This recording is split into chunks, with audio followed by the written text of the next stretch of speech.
আপুনি আমাৰ কথা চিন্তা কৰিব নালাগে। দেশৰ স্বাৰ্থৰ বাবে আপুনি এতিয়াই ইয়াৰ পৰা পলাই যাওক। ঐ ছোৱালী, গদা পানী ক'ত আছে তই নকওঁ কিয়? নকওঁ। তহঁতৰ অত্যাচাৰত এই জয়মতীৰ প্ৰাণ গলেও বংশটোৰ সন্ধান মই কেতিয়াও নিদিওঁ।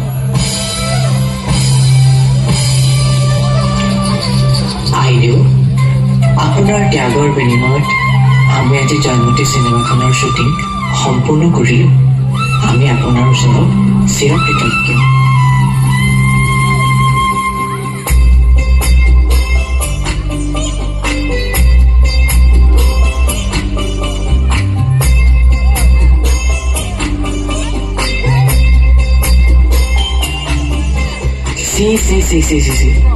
এগৰাকী ছোৱালী হৈ পৰপুৰুষক বমহৰদেৱ বুলি সম্বোধন কৰি চিনেমা কৰি দেখুৱাব আহিছ। আজিৰ পৰা তই বৰ ঘৰত প্ৰৱেশ কৰিব নোৱাৰ।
ছোৱালী হৈ পৰপুৰুষক বমহৰদেৱ বুলি সম্বোধন কৰিছে, অভিনয় কৰিছে।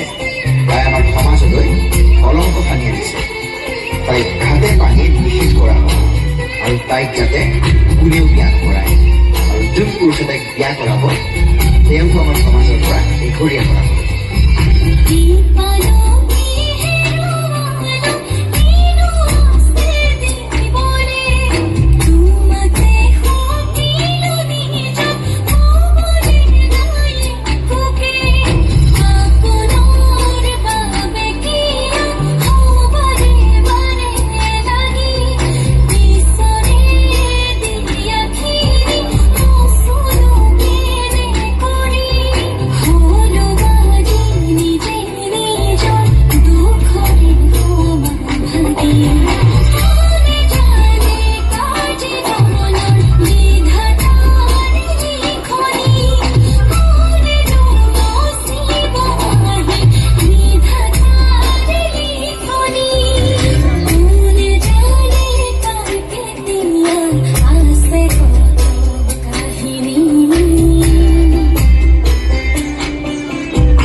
অসমৰ প্ৰথমগৰাকী নাৰী অভিনেত্ৰী আইদেউ সন্দিকৈয়ে অভিনয়ৰ নামত নিজৰ জীৱন উচৰ্গা কৰিলে। এই মহান শিল্পী